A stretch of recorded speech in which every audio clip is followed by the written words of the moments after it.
శ్రీ శివాయ గురవే నమః. గురవే సర్వలోకానాం భుజతే భవరోగిణాం నిధయే సర్వవిద్యానాం దక్షిణామూర్తయే నమః. గురువుగారు రచించిన ఉత్తమ సంపన్న తృతీయ ఆనందం చెప్పుకుంటున్నాం. తురియ ఆనందం చెప్పుకుంటున్నాము. 4వ ఆశ్వాస తురియ ఆనందం చెప్పుకుంటున్నాము. విప్రదంలో కాశీ వచ్చిన పొద్దు తిరిగి బయలుదేరుతున్నారు. వరదానం అయింది.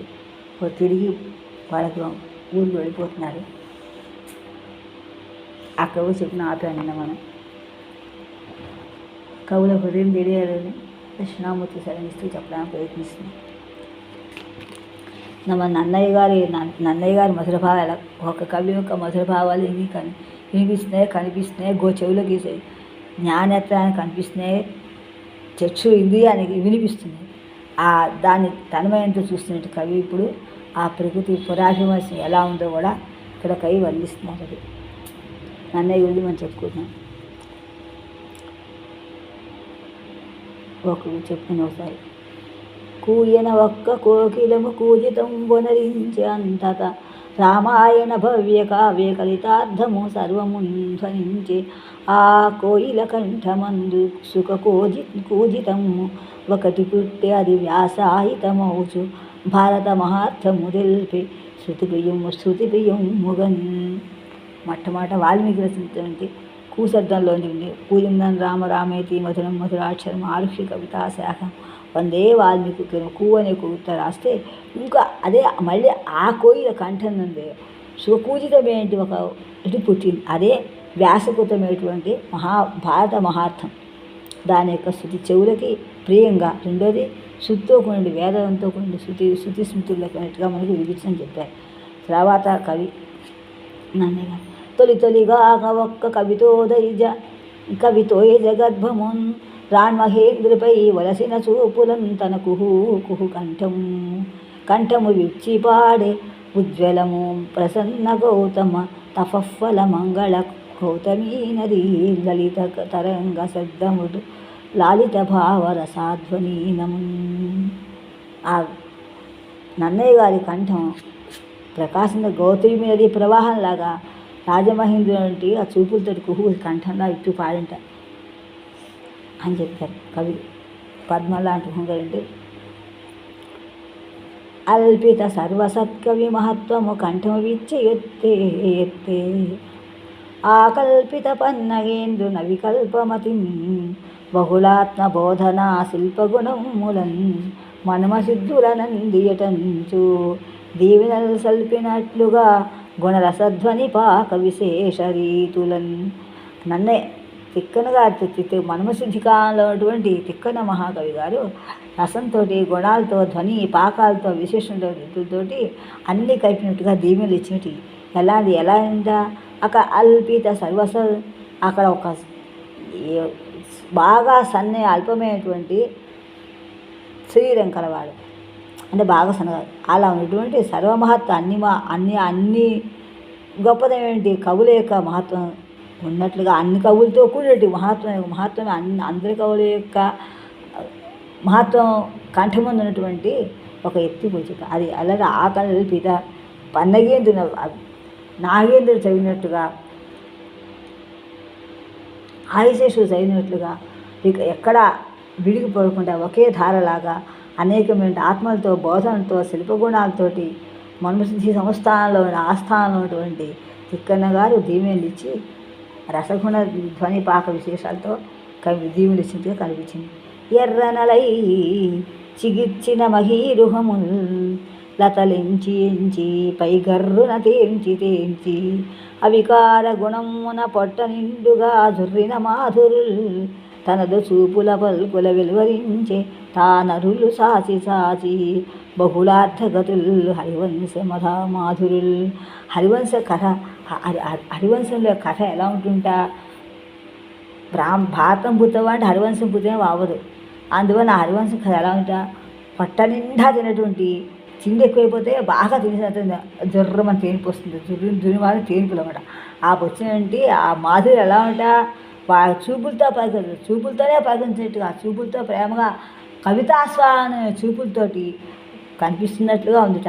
అలా అరులు సాధిస్తూ అంటే చేతులు ఎంత ఆతృతగా చేతులు సాచి ఆతృతగా చూస్తుండగా అనేకమైన బహుళమైన అనేక అర్థ గతులు హరివంశ కథలన్నీ కూడా చెవులకి వినిపించాయట. గతులు మన చెవిలో పడ్డాయి. ఇంకా ఇంకా ఎలా ఉంది ఆయన ఎర్రన్న గారి కవిత్వము? ఎర్రగా చిగురులు ఎర్రగా ఉంటాయి. ఎర్రన్న గారు పేరే ఎర్రన్న. ఆ చిగురులు ఈ ఎర్రన్న గారి చిగురు ఎలా ఉంటే ఎర్రన్న గారి కవిత్వం అలా ఉంటుంది. అలా మహీరములట. అలాంటి ఆ చిగిర్చిన లతాలు దేని అతుక్కుని పెద్ద పెద్ద చెట్లని, అది మహి అంటే భూమి రుహం అంటే ఆ భూమిలోంచి పుట్టాడు అనమాట. ఆ వృక్షాలకి రక్తం అల్లుకున్నాయట. అల్లుకుని చేసా పైకి చోటు లేక గర్రున చేయించి ఇంకా రాజు కూడా పైన లేదు, మరి తేచి కిందకు వచ్చాయన్నమాట. అని తీసి మళ్ళీ కిందకు వచ్చినట్టుగా ఆ వికార గుణంతో ఉన్నట్టుగానే పట్ట నిండుగా ఉన్నట్టుగా చదువును తేరు చేసాము. ఎప్పుడు తేలికి వస్తుంది? బాగా తినేసి తేలికి వస్తుంది. అంటే బాగా చిగిర్చి ఎర్రగా చిగిర్చి కొమ్మలన్నీ కూడా లతలన్నీ కూడా మహిరానికి ఎర్రనైన మహిరు వృక్షానికి చుట్టూ కింద పడిపోయాడు. ఆ వృక్షం ఎవరు? ఎర్రన్న గారే. ఆ వృక్షానికి చుట్టించే కవిత్వం. ఆ చుట్టూ తేంచి దారిలేక తేంచి మళ్ళీ కింద పడి మళ్ళీ ఆ వికారాలు అనేక ఆకారాలు పొంది పట్ట నిండుగా అయిపోయి అన్ని ఆహారాలు తింటే పట్టు నిండిపోతుంది. అన్ని రకాల రుచులు తింటుంటే అలా అన్ని రకాల రతయిక కవితాబంధాన్ని ఇప్పుడు నిండిపోయిన తర్వాత జుర్రుగా చేసిన మాధురులు మధుర ధారలు కవిత్వం అనే మధుధారలు వెలువరించి పైకి వచ్చాయట. ఎలాగా? అరులు సాతు నన్ను తీసుకొని చేతికి వచ్చాడు అంత గ్రామం అని. అలా హరివంశ కథలు కూడా చెవులోకి ఆయన దగ్గరికి వచ్చాడు. ఎర్రనలై చిగిర్చిన కవి కూడా ఎర్రనలు రెండు అర్థాలు శేషం అన్నమాట. ఎర్రన కవి, ఆ ఎర్రగా చిగిర్చినమాట. ఎర్రనలై హరివంశం రాసి హరిన్న గారు. అందుకని ఎర్రనలై చిగిర్చిన మహీరుహముల్లతలు ఎంచి పై గర్రున త్రేంచి అవికార గుణమున పట్ట నిండుగా ధుర్రిన మాధురుల్ తాదు చూపుల పల్పుల వెలువరించే తా నర్రులు సాచి బహుళార్థగతుల్ హరివంశ మాధురుల్. నన్నయ్య అతికని ఆ మొదటేమో చెప్పింది వాల్మీకి వ్యాసుడు అల్పాక్షరం పూర్వం అన్నట్టుగానే అందుకు వాల్మీకి వ్యాస వాల్మీకులు అంటారన్నమాట. అల్పాక్షరం ముందున్నారు కాబట్టి రెండు సంయుక్తాక్షరుడు వాల్మీకి ఉంటే అదే వ్యాస వాల్మీకులు అన్నమాట. అదే వ్యాసం రెండో దాంట్లో నన్నయ్య తిక్కన్న ఎర్రన నలుగురిని కూడా నలుగురి కవుల్ని కూడా ఆయన వాళ్ళ యొక్క మధుర భావాలు ఆయనకి మన కనిపించే వినిపించాడు. అవన్నీ కూడా జ్ఞానేతానికి చెవులకు కూడా చేసి వినిపించాడు. అలా ఉండగా కలపుంసుకోకిల కంఠడిండిమము ధిక్కారించుచున్ సార్వభౌమల దర్పములు అక్షరాక్షరములు ప్రఖ్యాతములుగా మహానల తీవ్రముల్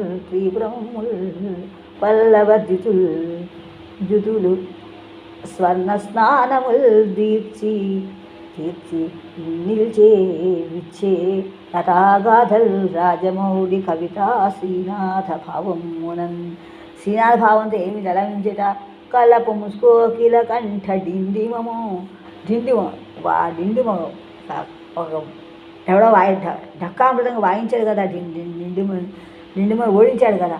ఆ డిండిమ ఎలా అంటే ఆ కలపు ముసుకోకిలంగా ఎంతో అందంగా కోకిల ఉంటుంటా దాన్ని తిరస్కరిస్తూ ఏకంగా ఆ సార్వభౌముల యొక్క గొప్పదనము, ఆ సార్వభౌముల యొక్క ప్రకాశం నుండి అర్థంలాగా అక్షరాలు ప్రఖ్యాతములుగా వస్తూ ఆ మహా గొప్పదైనటువంటి అలదీప్తములు ప్రకాశిస్తూ మహానల అంటే నలమహారాజు యొక్క కవులని చెప్పుకోవచ్చు. మన శృంగారశనం రాశారు కదా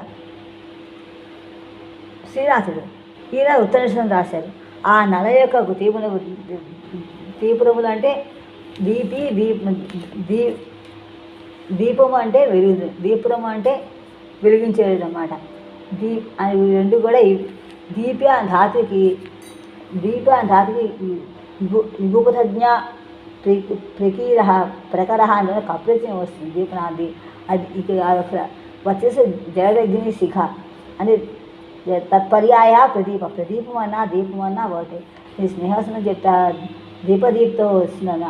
అది ఆత్మనేపది కర్మని అకర్మకము సేట అన్నమాట. దీప్యతే అదీపిష్ట అలాగే దీప్తి అని, అదీపతని, ప్రదీపం, దీపనమని, దీపకమని కూడా ఉంది. అందులో ప్రదీపములు అంటే ఎక్కి పునర్ది అంటే అందుకే పునర్ది దీపే మధుద్దిన శ్రీ రఘుమారాలు కూడా రాశారు. దుద్ది అన్న దిదీపే దుద్ది నాకు హింసేషు దీప్రా అని కూడా దీపములు అంటే భట్టి కూడా రాశారు. దీపము అన్న దీపము అన్న రెండు పర్యాపదం అన్నమాట. ఆ కాంతితోటి వాడే గొప్పతనం వల్ల పల్లవర్జితుల పల్లవం అంటే చీరుటాకు వాడే కాంతుల వల్ల స్వర్ణ స్నానములు తీర్చి బంగారు స్నానం చేసినట్టుగా వాడు వచ్చి కనిపించే బంగారు స్నానం వికసించేట లతాగాధల్లా కథలన్నీ కూడా మనసుకి నేవున్నా అంటూ వచ్చేవానికి ఎలా రాజమౌళి రాజుల్లోకి ఎలా మౌడైనటువంటి కవితా శ్రీనాథ భావం కవిత్వం అనేటువంటి శ్రీనాథ్ యొక్క భావాలు నాకు ముప్పేటాయి. అన్నీ కూడా ఒక భావంతో ఒక అక్షరాలు ఒక అక్షరం ప్రతి అక్షరం ప్రతి భావం ఏది తీసుకోవాలి అన్నీ కూడా వెంటబడి వచ్చారు కథ కవి కదా. కలపు ముస్కోకిల జకంఠడిండిమము ధిక్కారించుచున్ సార్వభౌమలసత్ దర్పములు అక్షరాక్షరములు ప్రఖ్యాతములుగా ప్రతి అక్షరం అందిస్తూ ప్రఖ్యాత ప్రసిద్ధమైన అక్షరం మీదుగా వస్తుంట మహానల దీప్రములు ఆయన మహాన్ తర్వాత గీత పెట్టారు. అంటే మహానల కాదు, గొప్పమైనటువంటి నలనేక దీపముల కథా విశేషాలు పల్లవి లేచివులాంటి ప్రకాశిస్తున్నటువంటి స్వర్ణ స్నానం చేసినట్టుగా బంగారు స్నానం చేసినట్టుగా స్వర్ణస్నార దీనారములను అలా స్వర్ణ స్నానం చేసినట్టుగా అలా ఉన్నట్టుగా మెచ్చుకున్నాడు ఆయన ఎదుర్కొండా. లతాగాథల ఒక గాథ ఒక లతలా తీగలా ఉండిన ఎవరిది రాజుల్లో గల మౌడైనటువంటి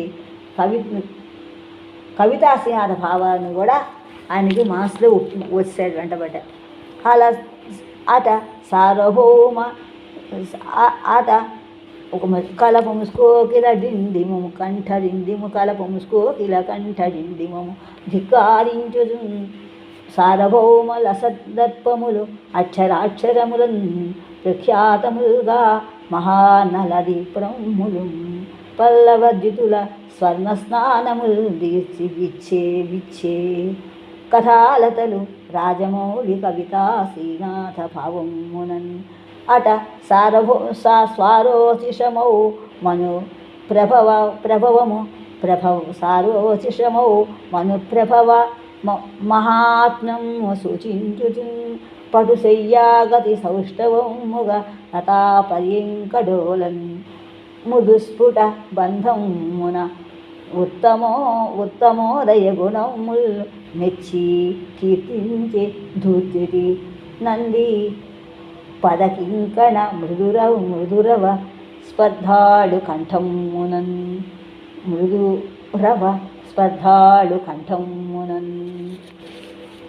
అలా ఉండగా అట అప్పుడు ఆయనట స్వారోచిషము సంభవం పెద్దనగా రాశారు. ఆయన ఏం చేత మనుప్రభవ మహాత్మ్యము సూచించు స్వారోచిషమను రాశాను ఆయన చెప్పి ఆ కథను గుర్తు చేస్తూ ఎలాగా పరాక్రమంతో శయ్యాగతి సౌష్ఠవమున చెయ్యడం పడుకునే పడక కాదు పాకాలు చెయ్యాలని చెప్పి ఉండే అన్నమాట. ఆ చెయ్యతోటి ఏ పదం వేస్తే అక్కడ హాయిగా మనసు ఉత్సాహంగా ఊగుతుందో అది చెయ్య. అంటే ఆ భావాలకి అనుగుణంగా ఉయ్యాలు ఊగితే సంతోషంగా ఉంటాము. ఆ భావాలు ఆ కవిత్వము ఆ కథ వింటుంటే తెలియకుండా మనలో మనం ఉయ్యాలు ఊగుతాయి. అలాంటి చెయ్య ఆ చెయ్యేటువంటి గతి సౌష్ఠవముగా లతాపరింకడోలను లత మీద పడుకున్నట్టుగా లత అటువంటి పరంగా పడుకున్నటువంటి డోల ఊగుతున్నట్టుగా ఉండాలట. ఇంకా ఎలా ఉందా దుస్ఫుట బంధనమున మెత్తనటువంటి స్పష్టమైనటువంటి కూడికతో బంధం అంటే కట్టం. ఏం కట్టం? కవిత్వం అనే కట్టం. చెయ్య అనే కట్టం అంటే పాకాలంటే నారికేళ పాకం ద్రాక్ష పాకం అన్నట్టుగానే అలా చెయ్యలు కూడా ఉంటాయి. పాకాలు వృత్తులు రీతులు అన్నీ ఉంటాయి అన్నమాట. అలా ఉన్నటువంటి ఆ ప్రకారం ఉత్తమమైనటువంటి గుణాలతో ఉన్నటువంటి మెచ్చి ఎవరితో కీర్తించాడు ఎవరు దూర్చేటి కూడా ఈ అంతర్కవుల యొక్క స్థితి ఎలా ఉందిట నంది ఇక్కడ నంది అనగానే మహాదేవ, నంది మహాదేవ అర్థంలో ఉంటుంది. నందీశ్వరస్య నందీచ నందనో నందివర్ధన అని భారతం అనుశాసనపురంలో ఉందన్నమాట. అక్కడ అది ఇక్కడ నందిని తీసుకొచ్చారు. ఆ నంది యొక్క మహేశ్వరుడైన నంది వీళ్ళందరి యొక్క చెప్పిందెవరు? విరూపాక్ష స్వామి కదా. విరూపాక్ష స్వామి పాదాల దగ్గర పువ్వుల్లా ఉన్నాయి. చేసే పద్యాల హారం కట్టారు. ఇది మహాకవుల యొక్క పద్యాలే హారంగా విరూపాక్ష పూలుగా ప్రకాశిస్తున్నాయి. ఈ అందకవుల యొక్క భావాలు వాళ్ళ పద్యాలు ఆ ప్రకాశిస్తున్నటువంటి ఎలా ఉంటా అది నందీశ్వరుడు కాళ్ళ కట్టేటువంటి కింకిణిలాగా మువ్వెల యొక్క మెత్తటి రవాలాగా ధనుల్లాగా స్పర్ధ నేవున్నా స్పర్ధతోటి కంఠంతో ఉన్నాడు. అన్నీ కూడా మువ్వలు ఎలా అయితే నందీశ్వరుడు కాడికి ఎలాగైతే మువ్వలు ఉన్నాయో ఆ మువ్వలు గల్లు గల్లు గల్లు అంటుంటే నేను గల్లంటా నేను గల్ల ఆ మువ్వలన్నీ ఒకసారి కదులుతున్నాయట. అన్ని కదులు ఎలా అంటే అన్ని గవులు కదులుతాడు. నేను కొడతా అన్నట్టుగా ముందుకు వస్తున్నట్టుగా కొడుతున్నాడు అవును నంది. అలా ఇంతమంది కవుల యొక్క ఆయన మనస్సులో ఒక్కసారి నేవున్నా అంటూ వాళ్ళ కంఠాలతో అన్ని కూడా విచ్చుకున్నాయి. అందరి కంఠంతో ఆయనకి వినిపించాయి. అలాన్న అట సార్వభౌమం అట సార్వోదిశమౌ మనుప్రభవ మహాత్మ్యము సూచించుచు పటుశయ్యాగతి సౌష్ఠవం ముగలతాపరిం కడోలం ములు స్ఫుట బంధమున ఉత్తమోదయ గుణముల్ మెచ్చి కీర్తించే ధూర్జటి నంది పద కింకిణి మృదురవ స్పర్ధాళు కంఠమునన్ ఆ కంఠాలతో నందీశ్వరుడు కాడికి మొబల్లాగా ధూర్జటి వాడిని కూడా మెచ్చుకున్నాడు. ఆ సార్వభౌముడేటువంటి సార్వశిష్ణుడు రాసినట్టు పెద్దని కవి అందరూ కూడా మెచ్చుకున్నారట. పింగళి చెరింపతన పింగళి సత్కవుల్ ఎట్టులెట్టులే ముంగలి సత్కవుల్ కడున్ అపూర్వములవుచు తదేక సిద్ధముల్ భంగులి పెక్కుగా మధుర ధురా కలభాషణములన్ ముంగలీకరించే పరిపూర్ణ రసధ్వని రీతి శయ్యలన్. ఏమిటా పింగళిలాగా ఆ కవి పేరు పింగళి సూర్యుని గారు. ఆయన ఎలా దించేట తన యొక్క పింగళ సత్తువులు ఎలాగ పింగళ సత్తువులు వచ్చారా అన్నట్టుగా కూడా అందరూ కూడా ముంగలి సత్కవులు ముందుగా ఉన్నటువంటి సత్తువు అందరూ కూడా చాలా అపూర్వంతో ఆ పింగళ సూర్యుని కానీ గౌరవించినట్టుగా తదేక సిద్ధులు అనేకటువంటి రూపాలతోటి భంగు అనేక విధములుగా పెక్కులుగా అనేక సిద్ధములుగా అనేక పెక్కులుగా ఉన్నటువంటి ఎలాంటి మధురమైనటువంటి భావాలతో కూడినటువంటి కలభాషణములు. కలభాషణం అంటే అందమైనటువంటి భాషణ, కళలతో కూడిన భాషణం, మంచిగా సంభాషణ అన్నమాట. అలా ఈయన కూడా కళాపూర్వం రాశారు పింగళ సూర్యుని. ఆ కథాపట్టం అంతా కూడా ఇంకే ముందుగా మనకి కనిపించింది అన్నమాట. అది ఎలాగా భర్త యొక్క పూర్ణరస ధ్వని రీతులు చెయ్యలతోటి పెద్ద యజమాని యొక్క పెద్ద యజమాని దానికి కవికి యజమాని అయినటువంటి పూర్ణమైన నిండుగా ఉండేటువంటి ధ్వనితో ఉన్నటువంటి కలశంలాగా మనకి ఆయా పూర్ణంగా రసాలతో ధ్వనులతో రీతితో చెయ్యతో ఉంది. ధ్వని ప్రకారం కవిత్వం రసాలు ఉంటాయి, ధ్వనులు ఉంటాయి, రీతులు ఉంటాయి, శయ్యలు ఉంటాయి, పాకాలు ఉంటాయి. ఇవన్నీ అయితే కవిత్వం మహాదశ అష్టాదశ వర్ణులు ఉంటాయి, నాయకులు ఉంటాయి. ఇవన్నీ అయిస్తే కానీ అసలు కావ్యం పూర్తవదు. ఇన్ని కలిసినటువంటి ఆ ధ్వనులు శయ్యలు పాకాలు కడము కనిపించేట అన్నీ కూడా కవిత్వం అనే పతిక అన్నమాట. అన్నీ కనిపించేట ఇక్కడ కూడా పింగళి చెరింప తన పింగళి సత్కవులు ఎట్టులు ఏ ముంగలి సత్కవుల్ కడున్ అపూర్వములవుచు తదేక సిద్ధములు. ముందున్న కవులు అందరి కవులు కూడా తదేక సిద్ధములు భంగులు పెక్కుగా మధుర ధురా కలభాషణములన్ ముంగలీకరంచే పతి పూర్ణరసధ్వని రీతి శయ్యలన్.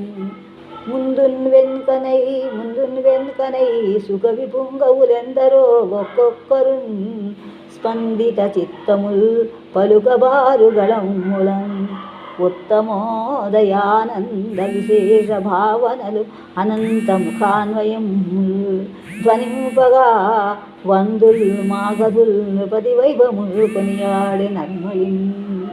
అలా మహారాజు యొక్క వైభవంతో అందరూ కూడా కొనియాడారు.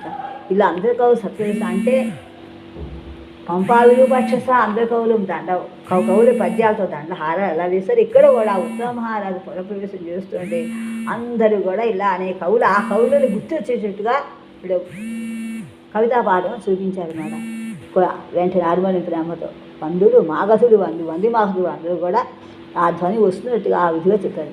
ఇటు కవులు భూత భావిస్ఫుట కథల అనుభూయమానములుగా ధ్వనింపన్ ఘటన విన్నయమట కాలము అనంతమగుటన్ ఏర్పరుగనగు. అలా ఉండగా ఈ కవికి ఏ కవి ఏం రాయాలా పురావేశం ఉత్తమ ఆరాధన ఏం కాయాలి తోసపోతే అందరి కవులు నేను ఉన్నా అందరి భావాలతో ఆశీస్సులతో దీవించి చెప్పారట. అలా ఉండగా ఇలా కవులు భూత భవిష్యత్ అనేక మంది ఇప్పుడు ఇవి అనేక మంది కవులు ఆ తర్వాత తిక్కనంత చాలామంది కవులు ఎవరైనా తిక్కన తర్వాత 3 మంది కవులు మధ్యమధ్య మారేస్తారు చాలామంది అనేక ఈ కవి ఆ కవిని కాదు అష్టదిగ్గజాల కవులు ఉన్నాయి తర్వాత ముందు చాలామంది ఆ కవులు అందరి కవులు కూడా నేనున్నానే ఉంటే అందరూ కనిపించారట. ఆయన కనిపించిన తర్వాత ఈ కవులు రాబోకని ధ్వనిస్తుంటే ఈ అందరి కవుల యొక్క ఘటనాకథనం అంటే మేళనం యువతను ఆలోచిస్తూ మేళం చేసుకున్నట్టు ఏం చేయాలి వినిర్ణయం ఏ విధంగా చేయాలో నాకు తెలియదా ఎంత అక్కడ ఎటకాలం అంతమోడి ఎంతసేపే నాకు కూడా కాలం తెలియలేదు ఏర్పరుపరుగా చాలాసేపు అలా అనగానే అప్పుడు అనురణితార్థ విశేషధ్వనులు మహాసు కవి కావ్య పదగుంభనముల్ వినుచున్నందయ సంగు దీవేల నందుచు ఉరగ విభుడు సతీయన్ అరుగ విభుడు సతీయన్. రసజ్ఞులే కనిపిస్తారు, కవులే కనిపిస్తారు, సినిమాగా సినిమా యాక్టర్లే కనిపిస్తారు, బదాలైతే బదాల జనాలు, సినిమాగా సినిమా జనాలు, హాస్పిటల్ జనాలు కనిపిస్తారు, బస్సు అయితే బస్సు జనాలు, రైలు ఎక్కితే రైలు జనాలు. ఈ కవికి ఉత్తమ మహారాజు మహాకవి కనుక ఉత్తమ మహారాజు మనువంశంలో వాడు కాబట్టి ఆ వంశ కవులకి ఈయన కవిత్వం అని ఉంది కాబట్టి ఈ కవులే కనిపించారు. ఈ కవులు కనబడలేదు దానికి కవులే కవించి కవులతోనే కాదు అలా కవులు కానీ ఉత్తమహారాజు కూడా కవులే కవించారు. ఏమి కనబడలేదు. అలా ఆదిస్తే నంద ఇచ్చిన దీవెనలు అందుకుంటూ దీవెన మళ్ళీ సంతానం కలగాలి అనే ఆశీర్వాద ఆ మాటలని గుర్తు వస్తూ నంద దీవెనలు గుర్తు తెచ్చుకుంటూ భార్యాభర్తలు కూడా ప్రయాణం చేశారు. పురాభిగమనంలోకి వచ్చామట. అనురణితార్థ విశేషధ్వనులు మహాసు కవి కావ్య పదగుంభనములు వినుచున్ అవన్నీ వింటూ హాయిగాను నంద ఆ మహారాజు అలా అన్ని కబులు అన్ని మానం చేసుకుంటూ వింటూ నెమ్మదిగా అక్కడ దీవేలను నంద ఎసగు దీవేలను తలంచుచు అరుగ విభుడును సతీన్ కనులవి ఇంతలింతలుగా గర్భ భర ఆలసలేడియంటన్ కనియను రాణి తెలికన్ను మెరంగులన్ మెరింగెను మునువదేవతల్ హరిణమూర్తి వహించుడ సార్థకముగా మనువులగాంతుటల్ తెలియ మాయను భావములను తలంచెను తెలియమా అనుభావములందు తోచెను. ఒక్కసారి చూస్తుంటే నిండు గర్భిణుడు ఒక లీడు అక్కడికి వచ్చింది. అది రాణి చూసింది. ఒక కళ్ళు కూడా ఎర్రగా మెరిశాయి. వనదేవతలు అందరూ కూడా హరిణమూర్తి దాన్ని చూసి సార్థకంతో మనులు కూడా మళ్ళీ మా మనువంశంలోకి వస్తాడని వాళ్ళు ఈ అనుభవం అని తెలియదా అంటే కథా ప్రారంభంలోకి నెమ్మదిగా వచ్చారన్నమాట.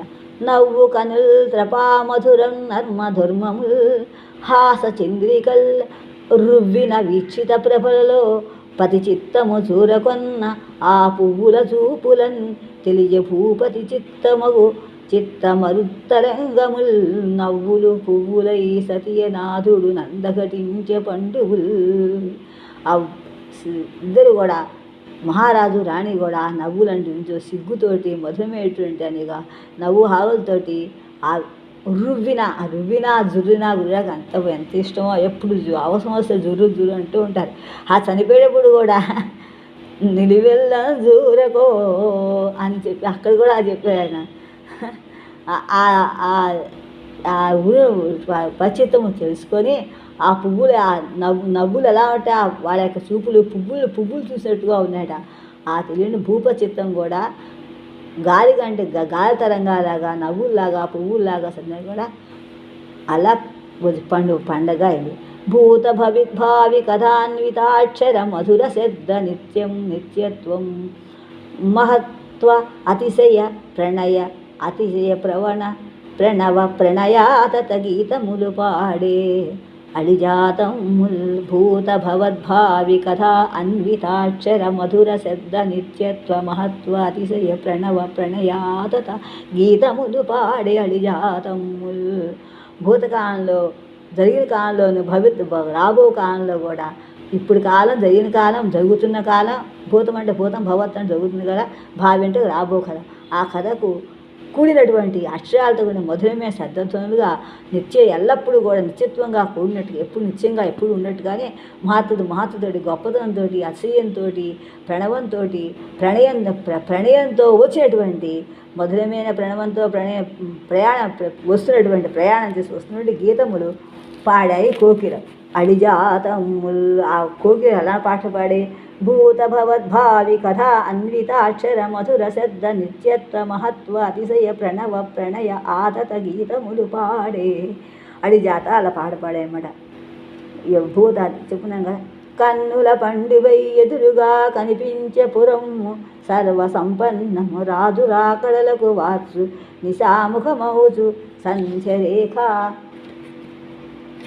సంధ్యరేఖ ఉన్నతులు ఆ కుమార మహిమ ఉత్తమ సంభవము ఎంచి తారకల్ చిన్నతనము దాల్చు సిగు చెమ్మడల్ గ్రాలగ